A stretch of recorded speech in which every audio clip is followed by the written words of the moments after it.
Hello, and welcome to the channel where today we have Astrid Billy. Hello. And Jeffrey, Agnès. Yes. And ouais, je sais, Why j'aime do bien. you talk in English? Ouais, Parce yeah. que ça fait smart. Voilà, fait ça commence bien. J'aime bien faire les Laisse-nous petites introductions. voyager, Oui, Astrid. excusez-moi. En voyage. J'aime bien faire les introductions en anglais, mais on va faire la petite discussion, faire cette discussion aujourd'hui en français. Ah, en français. Et on est à Artruche, comme d'habitude, on a l'exposition de La Bise et de Bertrand Thiberge. Donc en fond, on aura la chute de Bertrand Thiberge, mais pour la discussion, on va demander aux artistes s'ils peuvent, après la discussion, télécharger des photos de leurs œuvres en dessous, de façon à ce qu'on puisse quand même avoir des référents pour qu'on sache de quoi on parle. Ah ouais, et on fait ça comment? C'est-à-dire que quand ce sera déjà publié, tu pourras aller sur mon profil ou sur le tien ou sur ceux d'Artruche et puis juste télécharger dans les commentaires des photos de ton travail, de façon à ce qu'on sache de quoi on parle. Ok, ça marche. Donc, cette série de conversations, c'est la deuxième. Et on avait invité Alfredus, qui n'a pas pu venir, et Corentin aussi. Et donc, on se retrouve juste nous. Et l'idée, c'est de pouvoir discuter un petit peu de l'art avec les artistes et savoir de façon à mieux rentrer dans leur univers et mieux comprendre de quoi est fait leur travail. Je ne sais pas si tu veux te présenter. Agnès Jeffrey, plasticienne depuis presque non, depuis très longtemps, avec quelques coupures de la vie, on va dire. Je travaille dans le contemporain et en même temps la philosophie que j'aime et que je pratique. Beaucoup de couleurs vives, un peu comme toi, Tout à fait, ouais, c'est vrai. Alors, Astrid Billy, artiste peintre, comme toi depuis Nani. Depuis que je suis petite, je me rappelle avoir commencé à dessiner des petits personnages. Et puis plus sérieusement, quand j'étais au collège, je faisais des reproductions de peintres, notamment Kandinsky, que mes parents aimaient beaucoup, Miro, etc. Après, j'ai pris une pause, comme toi, et donc j'ai suivi une carrière scientifique. Et ensuite, j'ai repris quand j'étais en Angleterre. Je me suis dit, bon, pourquoi pas reprendre le dessin. Je sentais qu'il y avait un appel, que ça me manquait. Donc, du coup, je suis allée, j'ai acheté de quoi dessiner. Et en fait, je m'y suis remise. Et c'est à mon retour en Guadeloupe, en 2012, que j'ai commencé à peindre sur les toiles. Donc, comment définir ce que je fais, c'est entre le figuratif et l'abstrait. C'est donc de l'art contemporain et pour le classifier peut-être du pop art, je ne suis pas encore sûre, mais donc voilà, avec beaucoup de couleurs, représenter en fait l'actualité et tout ce qui est tout mon univers, en fait la musique, j'aime bien la musique, donc ça tourne autour de la Guadeloupe, de mes centres d'intérêt et de mes ressentis aussi. Tu as répondu à ma première question. Tu avais envie de t'entendre parler de ton style. Ah, d'accord. En particulier, en effet, tu dis figuration et abstrait. Ouais, je oscille entre les différents types. Donc en fait, je voulais apprendre la technique aussi. Donc j'ai pris des cours pour pouvoir faire en sorte de varier en fait ce que je représente.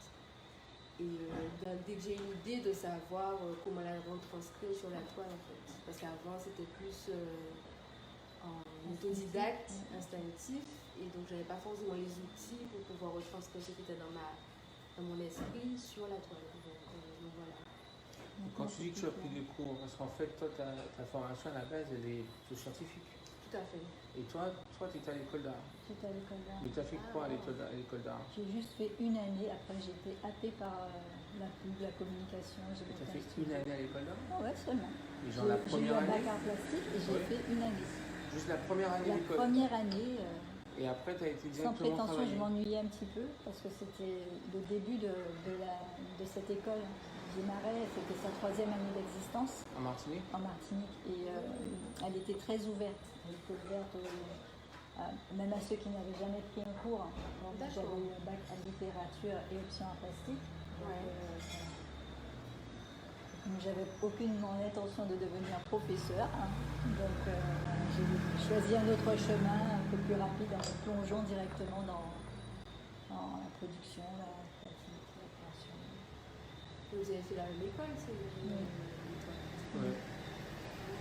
Moi, je suis resté plus longtemps. Tu es parti après. Tu es arrivé après mon départ, je crois. Ouais, je suis arrivé après toi et je suis resté plus longtemps. C'est ça. Ouais. Mais du coup, tu es resté 1 an et après, tu as été travailler en pub. Oui, déjà à l'époque, même avant de rentrer à l'école, j'avais créé avec quelqu'un une marque de vêtements peint à la main, inspirée de la graphie, Tagnos, et voilà, je gravais. Ça fonctionnait très bien, mais peut-être trop. Du coup, il fallait passer à l'outillage, genre sérigraphie et tout pour avoir plus de production parce qu'on était demandé sur la Guadeloupe et la Martinique. Et c'était pas ce qu'on voulait à l'époque. Parallèlement, on faisait des fresques murales pour les HLM de la Martinique. Parce que j'ai vécu quelques années là-bas, je faisais l'aller-retour Guadeloupe-Martinique. Et ça, pendant l'école ou après l'école? Après l'école, juste après. Des fresques murales sur des ensembles HLM, pour des privés aussi, genre laboratoire, et quoi d'autre.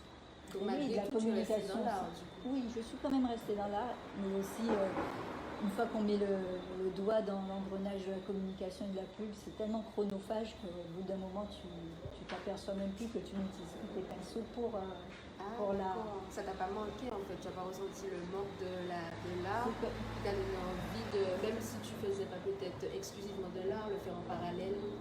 Je ne le faisais pas comme je le faisais auparavant, avant de commencer la communication, mais quoi que je fasse, il y a toujours de l'art. Tu crées un logo, une façon de voir, de concevoir les choses qui sont peut-être plus artistiques pour quelqu'un comme moi qui suis passé par une école, par exemple, ou un graphiste qui arriverait comme ça à faire un logo avec une autre pensée. Tu vois, c'est un exemple. Mais je pense que pour tout, c'est comme ça. On avait fait la communication du festival de Basse-Pointe, je me souviens, c'était un festival de jazz avec de très belles 4x3.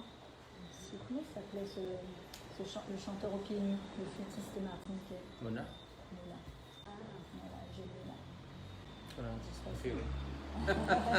Mais le matin, Ah, génial! je connais Ah pas oui. briller.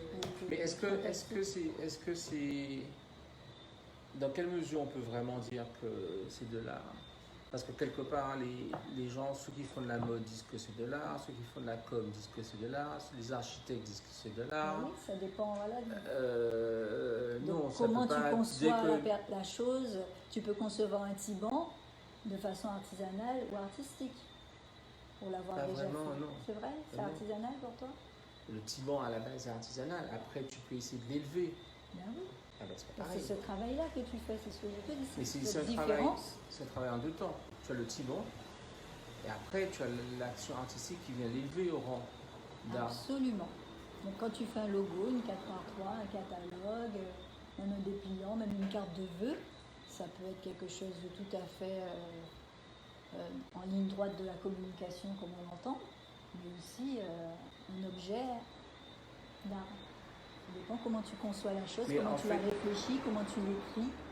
Mais du coup, toi, parce que quand même, il faut quand même pouvoir faire la différence parce que si tu veux, est-ce que j'essaie de comprendre? C'est la liberté, en fait, je pense que c'est beaucoup en communication, on est très peu libre parce qu'on dépend d'un client, du choix du client. On a des directives très souvent. En art, on est souvent seul avec soi-même et même quand on a une commande, on fait comme on veut. Hein.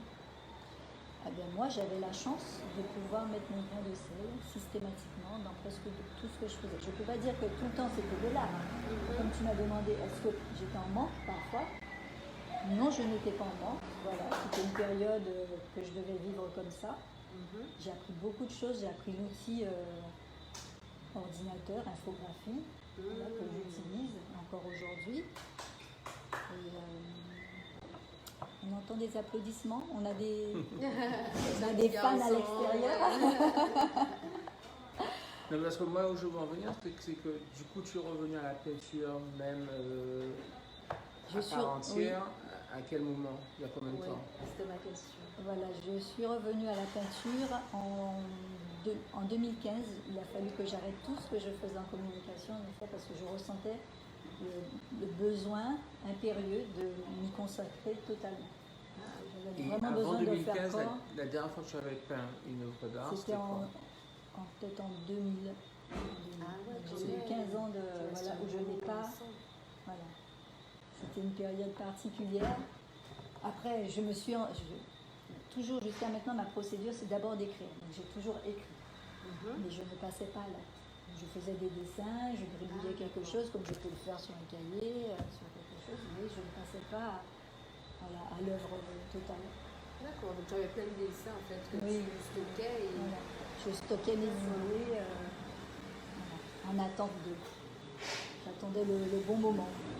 Et quand j'ai décidé que j'arrêtais tout pour reprendre l'art, je me suis entraînée comme pour un marathon. Puis en 2017, j'étais appelée pour participer à la Poule à faire de 2018. Et c'est comme ça que j'ai vraiment mis le pied à l'étrier. J'avais besoin de ce défi. Et donc j'ai peint de 2017 à 2018 pour préparer quelque chose de précis.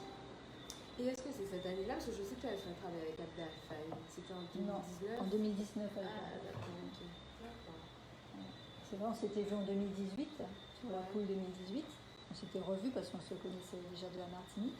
Tu dis Abdel Faye et toi, tu dis? Oui, Abdel Faye et moi, comme toi d'ailleurs, on se connaît depuis longtemps.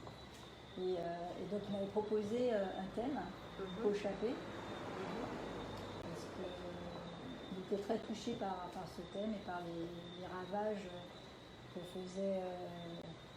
produisaient toutes ces idées, tous ces concepts autour de la couleur de la peau. Les gens qui sont complexés, ou voilà, autour de la couleur de leur peau, que ce soit aux Antilles, en Afrique ou en Asie, même en Europe, partout, il y a ce problème, en fait, je crois. Parfois, il y a même des produits chimiques, ah oui, au ciment, à l'eau de peau. javel, enfin voilà, ceux qui n'ont pas eu moyen d'acheter un produit de luxe, ils mettent ceux qui peuvent pour avoir les mêmes résultats. Ceux qui provoquent de grosses maladies. Et c'est ça qui l'avait marqué, parce qu'il avait été en Afrique, il avait vu encore des ravages encore plus grands que ceux qu'il connaissait un peu en Martinique. Et donc il me l'a proposé.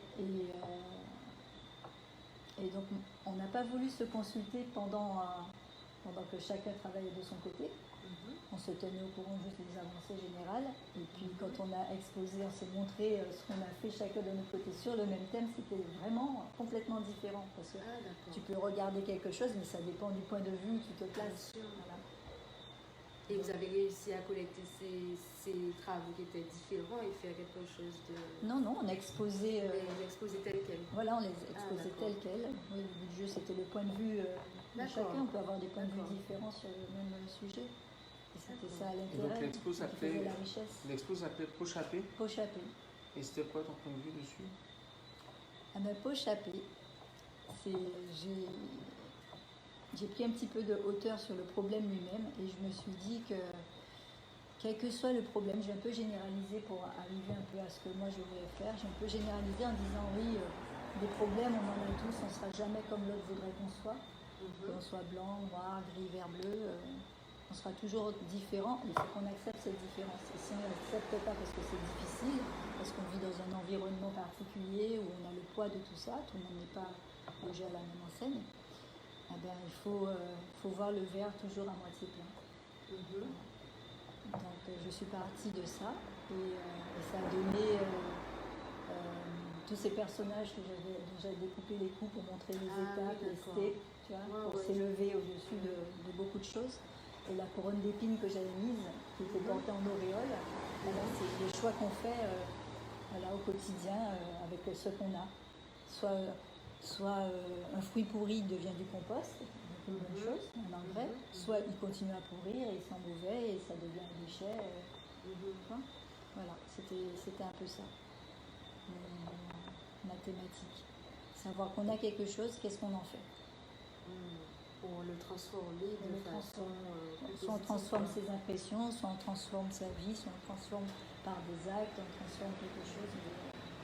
Et pour ça, il faut accepter Ça passe par un cheminement. En fait. Ça passe par un cheminement et puis il faut accepter les étapes, d'avancer lentement ou plus rapidement, et voilà, de se casser la gueule aussi, de se relever.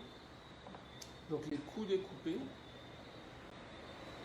représentaient la volonté de prendre de la hauteur.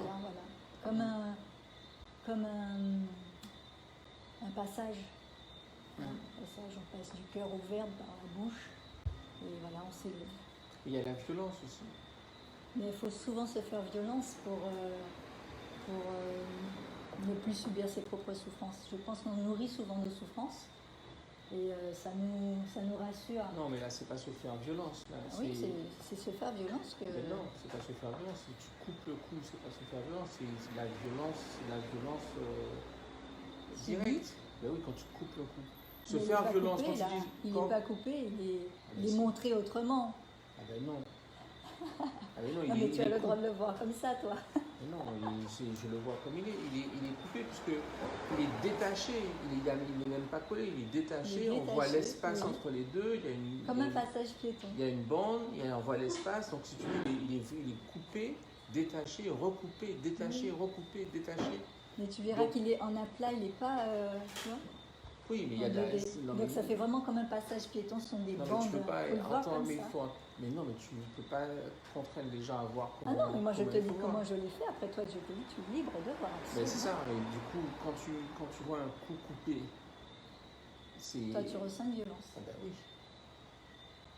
Quand un coup est coupé en plusieurs fois, il y a une violence. Donc dans cette violence, moi je vois, d'une part, moi ça m'a rappelé les coups, tu sais, des femmes africaines qui ont. Des femmes girafes.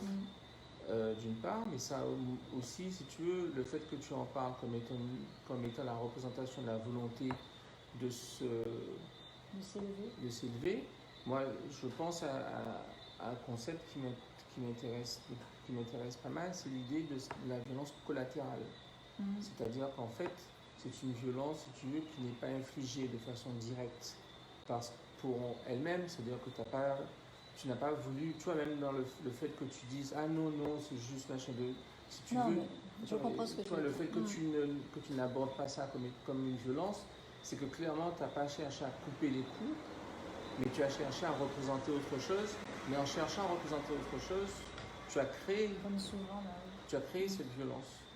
Donc il y a une violence collatérale.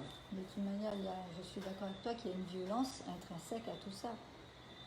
Quand tu souffres, ou tu choisis de souffrir, ou tu te fais violence. Quand tu te fais la souffrance, c'est ce que je pense. On se nourrit de nos souffrances parce que ça nous donne un côté peut-être plus humain où les gens vont te plaindre, tu vois, vont te réconforter. Donc on a tendance à nourrir nos souffrances en les racontant. Tu vois, je suis ceci, je suis cela, on a fait ci, on a fait ça. Quand tu te fais violence en donnant pas corps à ce que tu as vécu, à travers les mots, en le gardant pour toi peut-être, je pense que contenir, c'est se battre contre la souffrance, et donc se battre, c'est se faire violence. Donc en effet, je te rejoins sur l'idée de violence, elle est là, elle existe, même si c'était peut-être pas ça que je voulais dire au départ. Au départ, c'était vraiment essentiellement s'élever, mais c'est sûr que oui, de manière quoi qu'on fasse, si on veut s'élever, si on veut cheminer autrement, il faut se faire violence.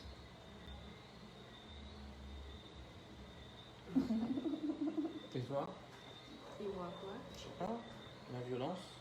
La violence par rapport à quoi? Est-ce que ça existe dans ton travail? Pas tellement, il y a plein de jolies couleurs.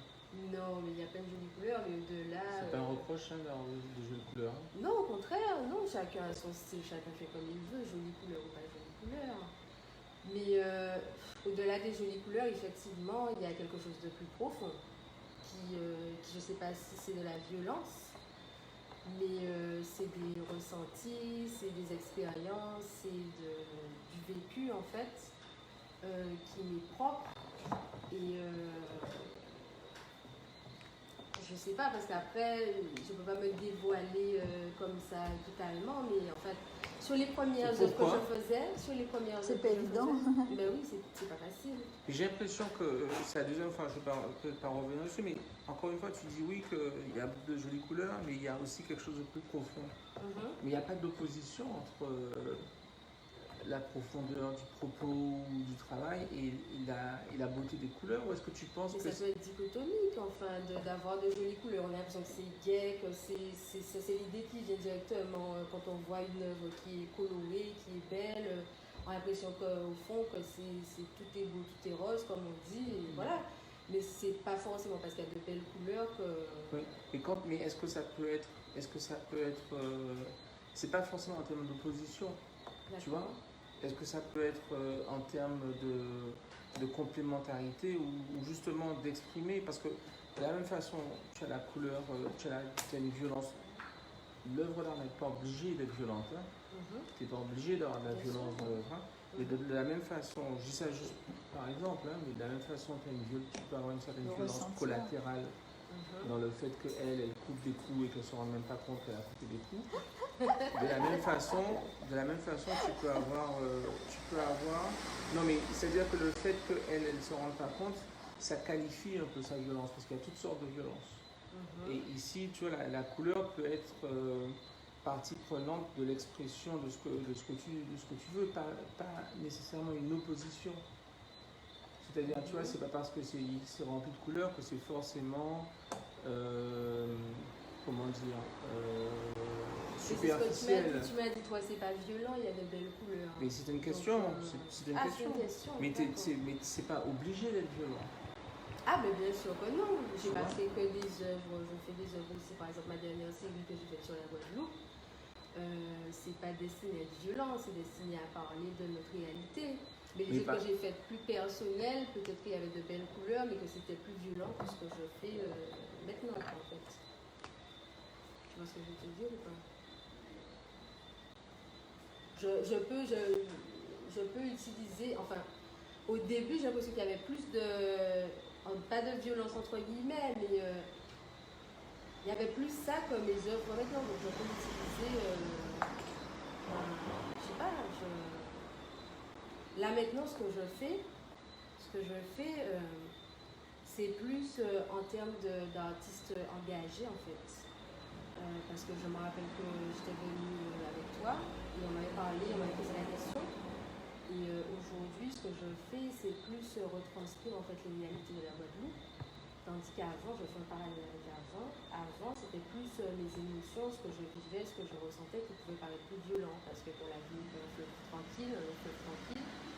Et donc, malgré les couleurs que j'utilisais, j'ai par exemple entendu plein de personnes me dire que ça par exemple tourmenté ou des choses comme ça, les premières œuvres en fait.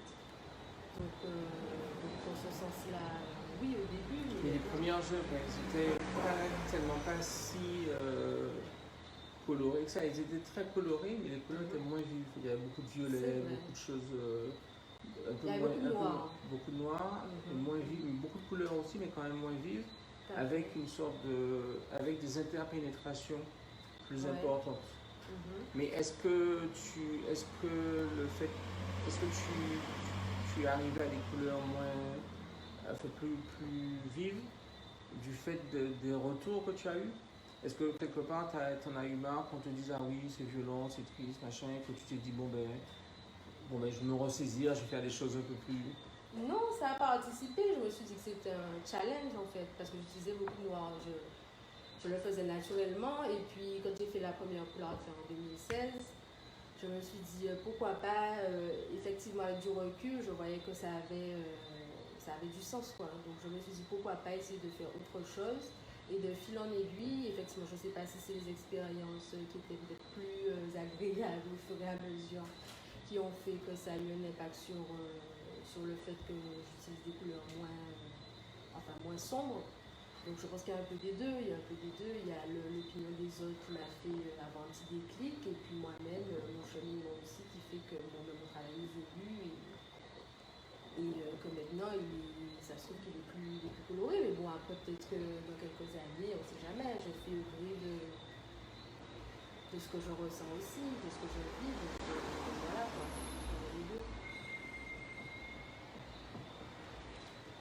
question pour toi, Agnès. Je me demandais l'infographie, parce que j'ai vu que tu fais de l'infographie, c'est une étoile que tu décides avec la peinture. Ça te vient tout en fait, c'est un métier que tu as. Ça, c'est également. Ouais. Oui, en 1992. Je pars du siècle dernier. Non, mais je n'ai pas compris la question. L'infographie, c'est la première. Non, mais comment elle est arrivée à l'infographie dans ses œuvres en fait? Mais tu utilises l'infographie en fait? Oui, j'utilise l'infographie. Comment? Alors, j'utilise des photos. D'abord, j'écris. Dans mon processus, j'écris. Après, je m'inspire de photos. En 2018, j'ai beaucoup fait ça, pas cette année, mais en 2018, je l'ai fait. Après, je me suis inspirée de mon album de famille pour entrer en connexion avec ma pensée. Et quand je trouvais une photo support, on va dire, donc je l'utilisais sur mon ordinateur, voilà, et je la faisais, voilà, je la travaillais tout en pensant à ce que je voulais comme résultat. Mais après, la peinture, c'est de la peinture. Après, donc, voilà, j'imprime en jus. Je fais imprimer en jus sur ma toile. Qu'est-ce que ça veut dire, tu imprimes en jus? Comme une esquisse, quoi. Après, je retravaille au crayon. Quand tu imprimes, tu n'imprimes pas, Ah non, j'imprime, je fais imprimer sur ma toile. Tu fais imprimer chez un imprimeur? Chez un imprimeur. D'accord, voilà, le dessin toile, alors. Voilà, le dessin. Et après, je redessine encore dessus parce qu'il y a plusieurs étapes. Jusqu'à, voilà. C'était pas...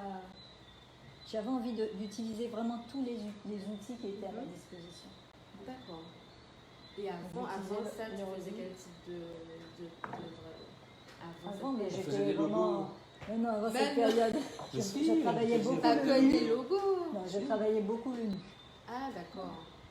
Le nu d'homme et le nu de femme aussi, voilà. Beaucoup de nu. Okay. Et qu'est-ce qu'ils sont devenus ces nus? Certains ont été vendus. J'ai même une petite toile au Luxembourg qui date de... J'avais pas de cheveux blancs à l'époque. Voilà, j'en ai un peu partout, mais non, je crois que... À l'époque, c'était le nu. Nu comme la vérité. La vérité nue. Je commençais par ça. D'accord. C'est dans le cadre de cours, parce que dans les cours, c'est souvent dans les écoles qu'il faut travailler ce genre de... Oui, non, mais même dès le lycée, je travaillais déjà le nu. En parallèle à tout ce qu'on avait comme activité ou exercice, le nu me parlait. Je parlais à travers le nu. J'étais jeune, je pense que j'avais besoin aussi de trouver ma place et puis de dire oui, voilà, on est un corps, mais notre corps nous appartient. Mais quand tu coupes les coups, oui. Non, mais... Oui, pour revenir au coup coupé. Il y a aussi une relation au corps, du coup. Complètement, c'est vrai. Et dans les œuvres que tu as présentées dernièrement, il y a aussi... le corps est aussi présent. Le corps est présent. Voilà. Je suis plus proche du portrait que du paysage.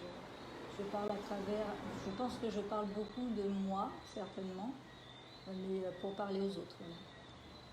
Même si ce n'est pas forcément un autoportrait, mais tu vois, j'utilise le corps, le visage, l'humain pour parler du message que je veux transmettre. Et j'ai vu qu'il y avait beaucoup de bleu aussi. Je ne sais pas si c'est anecdotique ou si c'est voulu, ça représente quelque chose de particulier. J'aime particulièrement le bleu, au travers clair, c'est vrai. Mais non, je ne pense pas avoir utilisé du bleu plus qu'une autre couleur.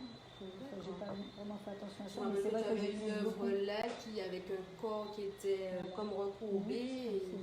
C'était du bleu. Donc, moi, c'est ce qui m'a frappé. Il y avait un jaune par là. Ah, d'accord, ok. Et il y avait orangé là-bas.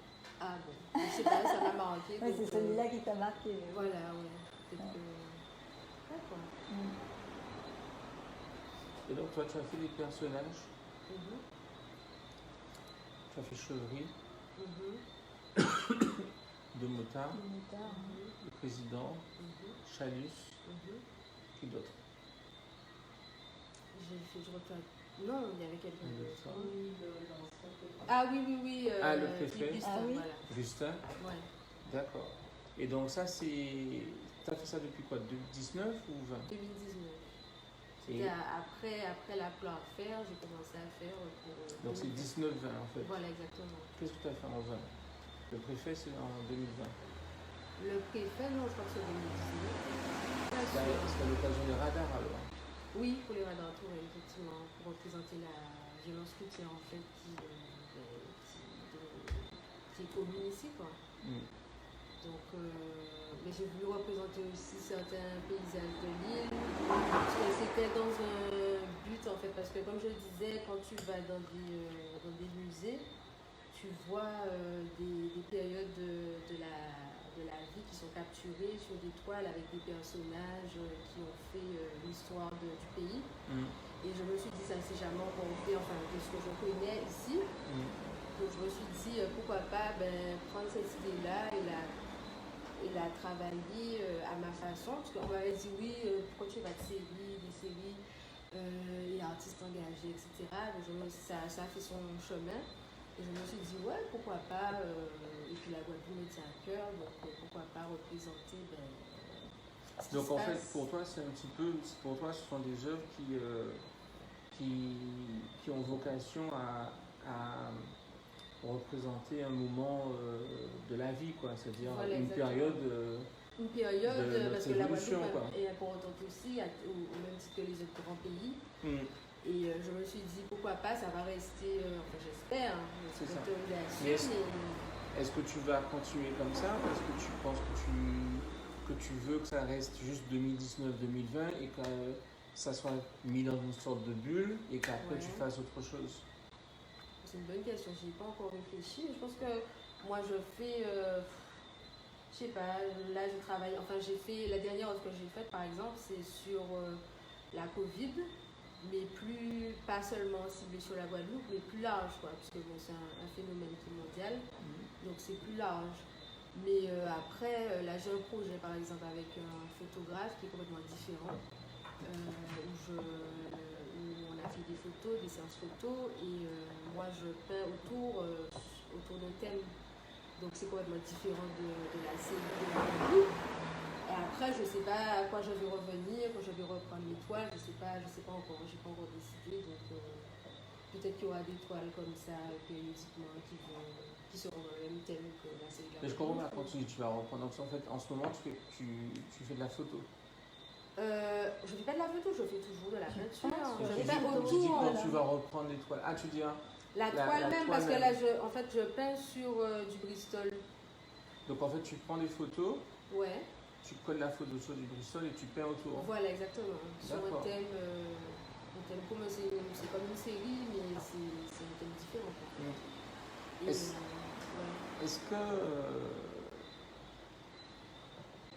Est-ce que parler de son environnement,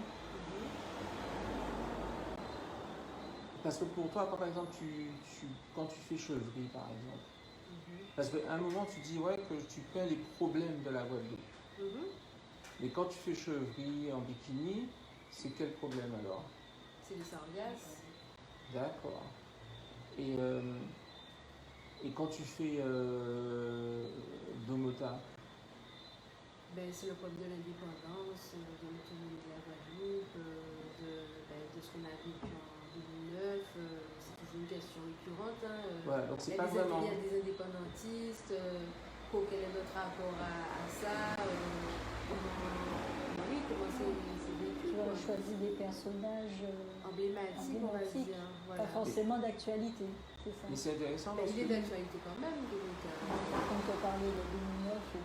Oui, non, mais il est toujours là, enfin, on le voit toujours sur les chaînes, il a son combat, c'est peut-être moins médiatisé, mais son combat est toujours là. Et le combat de Domota, c'est marrant parce que est-ce qu'il n'y a pas une sorte d'amalgame entre le syndicalisme et l'indépendantisme? Par exemple, le syndicalisme en France, ils ne sont pas indépendantistes, quoi. c'est une question profonde à laquelle je ne sais pas si je pourrais répondre. Oui, mais Entre c'est le toi qui peins, c'est toi. syndicalisme et l'indépendantisme. Mais oui, parce que c'est toi qui peins, tu peins un syndicaliste, parce que Domota c'est un Oui, bien syndicaliste. sûr, bien sûr. Et tu dis que c'est pour illustrer les questions notamment d'indépendance et d'autonomie. Parce que ça fait partie de son discours. Oui, mais justement. Justement, c'est-à-dire. Et justement, est-ce que, parce que Est-ce qu'elle s'approprie voilà, tu peins ça. Donc tu devrais, en fait, tu n'es pas obligé. Peut-être oui, creuser, Mais bien sûr, peut-être creuser, essayer non, de. mais c'est quoi ton avis par... Est-ce que pour toi, tu le vois, c'est-à-dire que si tu vois Domota comme étant autant un indépendantiste qu'un syndicaliste en fait. Mais j'ai pas tellement pris l'aspect syndicaliste à vrai dire. Voilà. J'ai considéré plus son engagement pour la Guadeloupe, pour que la Guadeloupe soit plus autonome et après peut-être indépendante. Mais j'ai pas tellement réfléchi à l'aspect syndicaliste. C'est un peu intéressant, c'est un peu comme tes trous coupés. Oui. C'est collatéral. Mais oui. C'est-à-dire qu'en fait, on pense à quelque chose et en le manifestant, on se rend compte que ça fait apparaître autre chose. Ça fait autre chose. Parce que Domota, c'est un syndicaliste.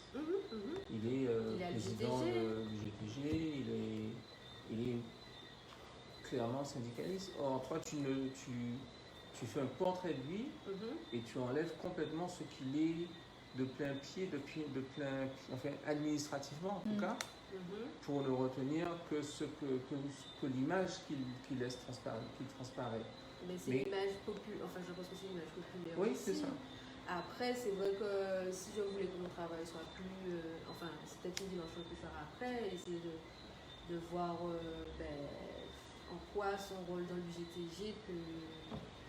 Enfin, je sais pas comment dire ça... peut être intéressant, quoi. Parce que pour le moment, comme je t'ai dit, c'était vraiment... Enfin, moi, quand je le vois, c'est l'idée première qui me vient à l'esprit, c'est l'indépendantisme. C'est bien que tu m'en parles. Après, ça peut être l'objet pour moi-même, pour ma culture personnelle de savoir les tenants et les aboutissants. Après, je ne sais même pas si les gens qui ont vu les œuvres aussi se sont posés ces questions-là. Voilà quoi. Mais j'ai pas pensé à tout quand j'ai fait les œuvres. Non, mais c'est pas ça. Mais ce que je veux dire par là, c'est que tu vois, il y a un chevauchement de sens. Tu vois. Et ma question, c'est souvent, au bout du compte, pas à qui ça profite, mais au bout du compte, quel sens ça a. C'est-à-dire que tu as quelque chose qui est représenté ou vécu d'une certaine façon, mais qui en réalité est quelque chose d'autre. Mais ça, c'est moi. Après, les autres, ils sont libres d'avoir leur questionnement. Enfin, se poser les questions qu'ils veulent, justement. C'est pour éveiller aussi... la réflexion. Tu as le croisement des deux regards, le regard de l'artiste et celui du spectateur. Ça va? On fait une petite vidéo là. Mais non, Pas du tout, au contraire. Non mais je sais pas comment expliquer ça. Mais c'est pour éveiller justement, mais j'ai bien fait mon travail puisque j'ai éveillé ton questionnement. Donc c'est bien. Après j'ai pas réponse à tout, chacun voit. Non mais c'est pas. Je cherche pas nécessairement. Si tu veux que tu répondes ou tu vois, c'est plus une discussion quoi. Tu vois, parce que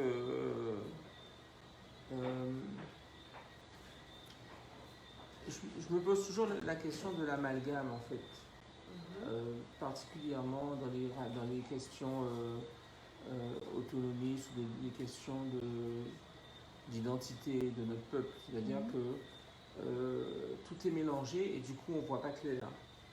Tu vois? Et le fait par exemple que voilà, c'est un gars qui est syndicaliste mais qui en fait est plus vu comme étant un indépendantiste. Or, un n'a rien à voir avec l'autre. Mais de la même façon, par exemple, on pourrait dire que le créole n'a rien à voir avec l'indépendantisme. C'est qu'on pourrait être indépendantiste, vouloir l'indépendance pour la Guadeloupe, et pas nécessairement parler créole. Oui. Il y en a. Tu vois? Et donc il y a une sorte de mélange des choses et aussi quelque part aussi par rapport à l'art en particulier, puisque si l'art doit être, parce que quelque part les gens voient les œuvres d'art et aussi l'artiste comme étant un endroit, un lieu symbolique où la réflexion doit être poussée un peu plus loin, où en fait les gens vont essayer de s'élever ou de chercher ou de sortir d'eux-mêmes ou de leur réflexion de tous les jours pour avoir accès à quelque chose de différent à travers la beauté, à travers les couleurs, à travers les formes, mais aussi à travers ce que l'artiste va amener de différent. Et si tu veux, si l'amalgame se fait là aussi, mais en même temps, c'est bien qu'il se fasse parce que du coup, on le voit, quoi.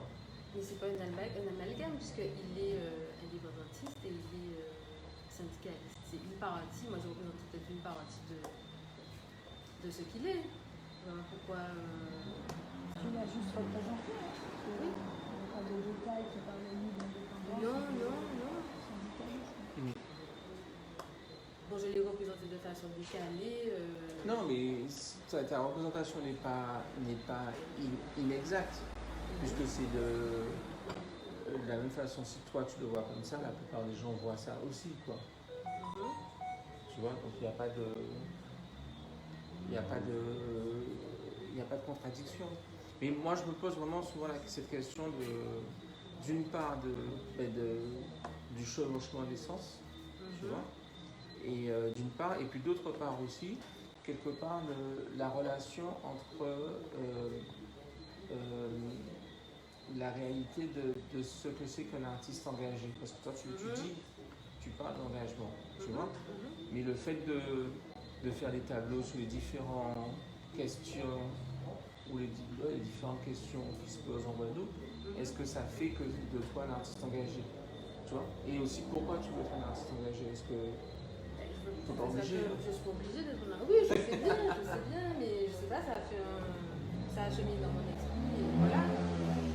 Et après, moi je voulais juste parler de la réalité de la Guadeloupe. Tu as des positions et tu veux les défendre ou les illustrer dans ton art. Je sais même pas si j'ai vraiment mis une position particulière dans ce que j'ai représenté. Non, c'est parce que tu dis que tu es une artiste engagée. Enfin, engagée, je commence à parler des sujets politiques de la Guadeloupe. Mais après, je suis encore jeune, j'ai plein d'années pour pouvoir vraiment être définie comme artiste engagée. Il y a plein de sujets sur lesquels j'aurais aimé développer, pas forcément la Guadeloupe, d'autres choses qui me tiennent à cœur. Et pour le moment, je n'ai pas encore l'opportunité de le faire. Donc, je fais à mon niveau, à mon humble niveau, un premier pas sur cette voie-là. Après, comme tu dis, je ne suis pas obligée de devenir un artiste engagé. Pour moi, c'est bien de rattacher son art à quelque chose pour je sais pas moi, pour aider les autres, pour pouvoir faire réfléchir, pour faire avancer la société, quoi. Donc c'est un cheminement et je suis juste au début, en fait. Mais toi, ton point de vue sur l'indépendance, par exemple, c'est quoi? Mon point de vue sur l'indépendance, j'aurais aimé d'une part, je pense que c'est un chemin long, très long. J'aurais aimé d'une part que la Guadeloupe tende vers plus d'autonomie, déjà. Ce serait même pour elle super. Mais est-ce que, moi j'entends indépendance, autonomie, mais j'ai l'impression que c'est les gens qui c'est comme noir ou black ou nègre ou noir. C'est non, que quand on n'ose pas dire nègre. Tu n'as plus du tout besoin de la France. Tu n'as plus du tout besoin de la France. Mais l'autonomie, c'est quoi alors? L'autonomie, c'est quand par exemple. Tu restes français. Mais tu peux. Donc tu gardes le RSA? Non. Je veux dire, par exemple, il parle de souveraineté alimentaire en Guadeloupe. Déjà, ce serait déjà un point vert qui tendrait vers l'autonomie de la Guadeloupe. C'est quoi la souveraineté alimentaire? La souveraineté alimentaire, c'est quand tu as assez de ressources, que tu les transformes assez pour pouvoir nourrir toute la population, en fait. Donc ça, déjà, ce serait un premier pas vers l'autonomie de la Guadeloupe. Par exemple, ils ont développé... ils ont fait tout un plan sur l'environnement à la région Guadeloupe, sur l'autonomie énergétique, par exemple. Donc, utiliser les nouvelles énergies bio pour pouvoir faire fonctionner l'île. Pareil pour la gestion des déchets. Enfin, il y a plein de thèmes. Pour l'eau aussi, ils ont plein de thèmes qui Un thème où on peut se on peut, rapprocher de l'autonomie. voilà, de l'autonomie pour faire en sorte que la Guadeloupe ait moins besoin de la France qu'à ce moment donné là.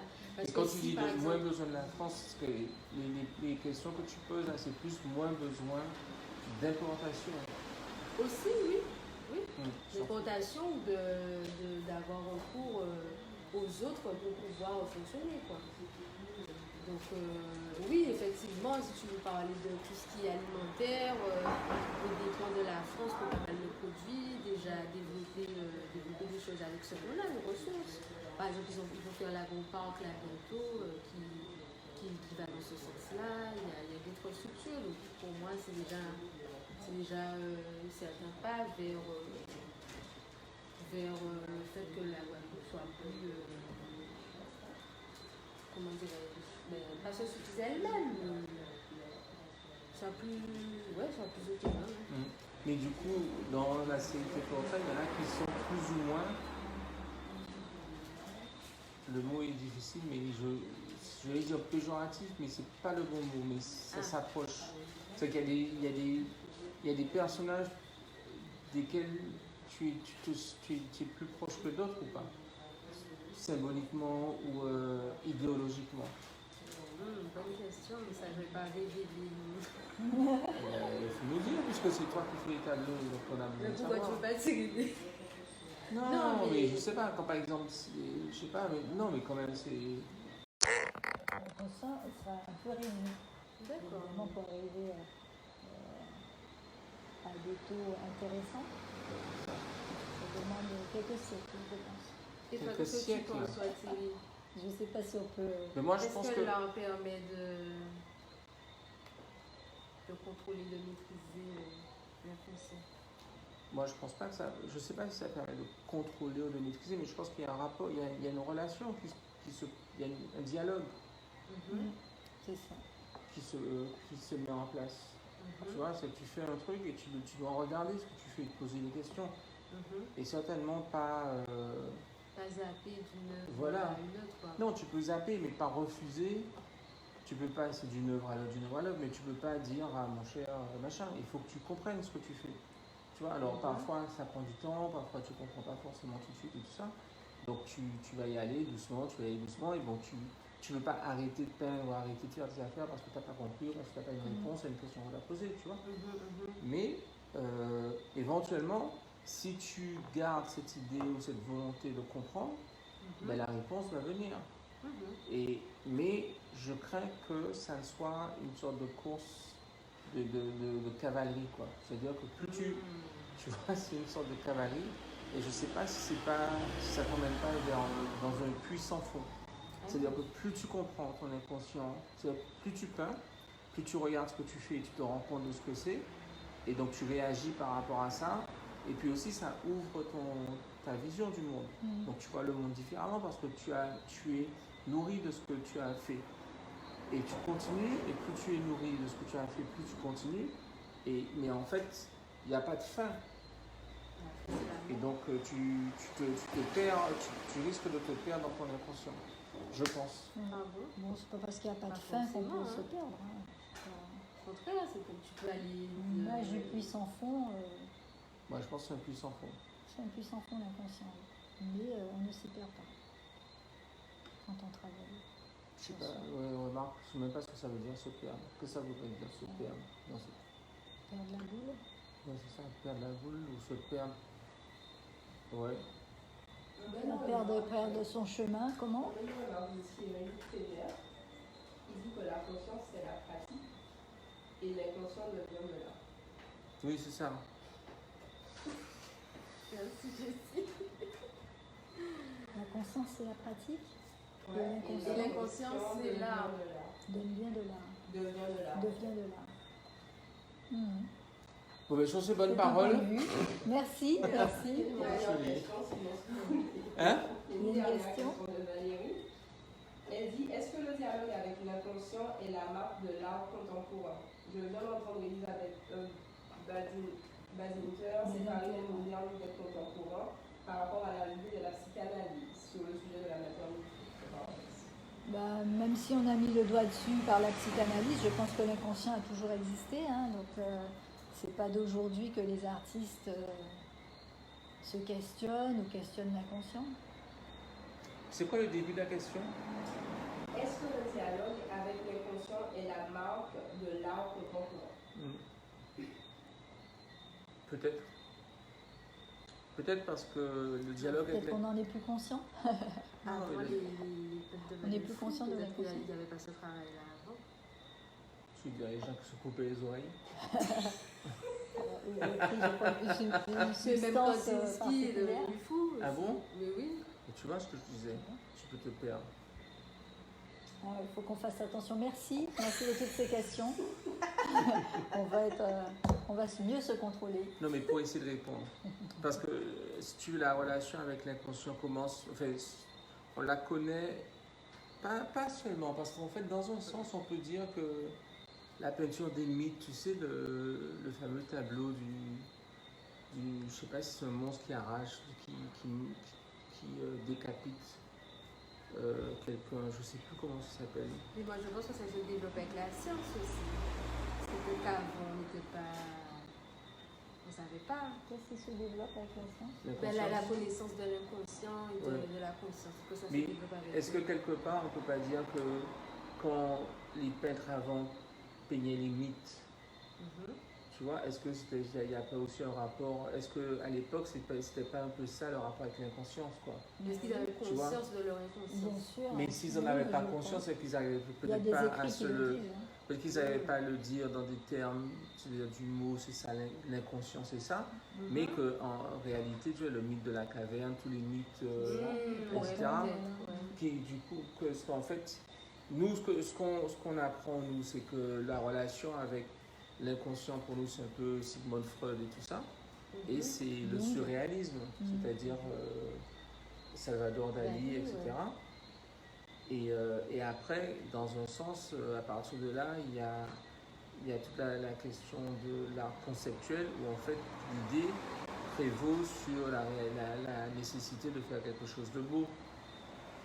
Et dans ce sens-là, comme le concept prévaut sur la peinture, sur la pratique, sur la qualité artistique, forcément la relation avec la relation intellectuelle, Oui, si c'est tu ça, veux. plutôt intellectuelle, elle est plus prégnante.